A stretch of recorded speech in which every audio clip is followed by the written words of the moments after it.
Cerita kampung Arab dan kemasyhuran Sunan Ampel dalam menyebarkan agama Islam tentunya sudah tidak asing lagi di telinga masyarakat. Saat ini beliau sudah bersemayam di Bahtera Ilahi. Namun ajaran suci dan situs-situs bersejarah yang beliau tinggalkan masih tetap terjaga hingga saat ini. Bersama saya, Dr. Dani Suryaningdiah dari Rumah Sakit Bakti Dharma Husada akan membawa kembali kenangan cerita itu di masa kini. Surabaya bercerita. Kampung Arab atau yang dikenal dengan sebutan Kampung Ampel sangat erat dengan tokoh bersejarahnya, yaitu Sunan Ampel atau yang memiliki nama asli Raden Rahmat. Dijelaskan pada kabar Surabaya Handelsblad tanggal 21 Februari 1906 bahwa sekitar tahun 1400 Masehi, penguasa Majapahit memberi hadiah Tanah Ampel kepada Raden Rahmat. Beliau datang dengan membawa 1000 keluarga dan membangun pemukiman di wilayah Tanah Ampel yang merupakan cikal bakal dari kota Surabaya. Karena metode pendekatan dakwahnya yang sangat baik, maka Raden Rahmat diminta untuk mendidik moral para bangsawan kerajaan Majapahit yang saat itu sedang dilanda kekacauan dan kerusakan moral.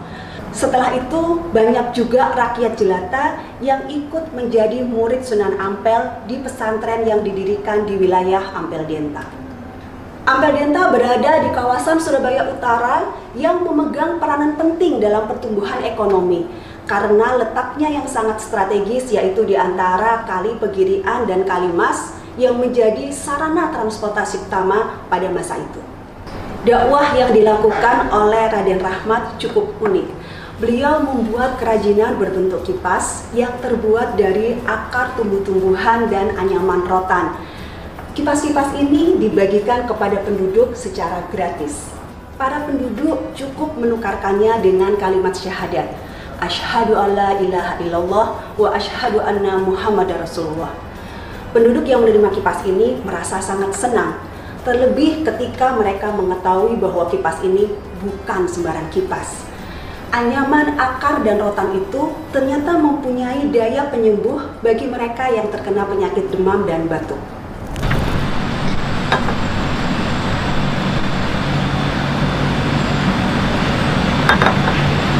Area Ampel Denta dibagi menjadi 3 kelompok dalam penggunaan lahan. Yang pertama adalah area pemukiman, kemudian area usaha perniagaan, serta area masjid makam. Sebagai daerah inti, area makam dan masjid memiliki 3 situs yang sangat penting, yaitu Gapura, makam Sunan Ampel, dan Masjid Ampel. Terdapat 5 gapura di area makam Sunan Ampel yang merupakan simbol dari 5 rukun Islam, yaitu Gapura Panyeksen, Gapura Madep, Gapura Ngamal, Gapura Poso, dan Gapura Munggah. Gapura pertama bernama Gapura Panyeksen yang terletak paling dekat dengan lokasi makam. Gapura pertama ini memiliki arti sebagai simbol dari rukun Islam yang pertama, yaitu aku bersaksi tiada Tuhan selain Allah dan Nabi Muhammad adalah utusan Allah. Gapura yang kedua adalah Gapura Madep, berlokasi di sebelah barat dari Masjid Ampel. Gapura ini merupakan satu-satunya gapura yang menghadap kiblat. Di dekat gapura ini terdapat makam dari sahabat Sunan Ampel yang bernama Mbah Son Haji atau Mbah Bolong yang saat itu diutus oleh Sunan Ampel untuk menentukan arah kiblat. Gapura ini menggambarkan bahwa pada saat sholat kita wajib untuk menghadap ke kiblat. Gapura yang ketiga adalah Gapura Ngamal. Gapura ini menjadi gambaran dari rukun yang ketiga, yaitu zakat.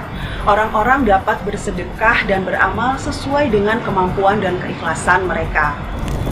Apabila kita memasuki kawasan Masjid Ampel, di sisi selatan kita akan menemukan gapura yang keempat, yaitu Gapura Poso. Pada gapura ini terdapat ornamen lambang Surya Majapahit yang menyerupai bunga Wijaya Kusuma yang bermahkota 8 dan bersusun 3. Bunga Wijaya Kusuma ini mempunyai makna kemenangan dan kekuatan lahir batin untuk mereka yang melakukan ibadah puasa atau poso. Last but not least adalah gapura kelima atau gapura munggah yang merupakan pintu gerbang masuk dari arah selatan, tepatnya di Jalan Sasak. Pintu gerbang kelima ini menggambarkan bahwa setiap orang Islam wajib menunaikan ibadah munggah haji bagi mereka yang mampu. Pada gapura munggah juga terdapat tulisan Jawa kuno yang mengandung makna tersirat, yaitu Adana Walewa Wawada Arangu Asasa Wapa, yang berarti barang siapa yang masuk ke gapura tanpa ragu, semoga mendapatkan berkah. Masjid Ampel dibangun dengan perpaduan arsitektur 3 kebudayaan, yaitu Jawa kuno, Arab Islami, serta dengan sentuhan Hindu-Buddha. Hal ini bisa kita lihat dari atap masjid yang tidak berbentuk kubah, tetapi berbentuk sidrap dengan mahkota emas di atapnya. Kita juga bisa melihat atap menara dan atap tempat wudhu yang berbentuk segi 8 yang merupakan salah satu lambang dari Kerajaan Majapahit. Pemerintah Kota Surabaya telah menjadikan Masjid Ampel dan kawasan Ampel menjadi salah satu cagar budaya yang harus dilestarikan.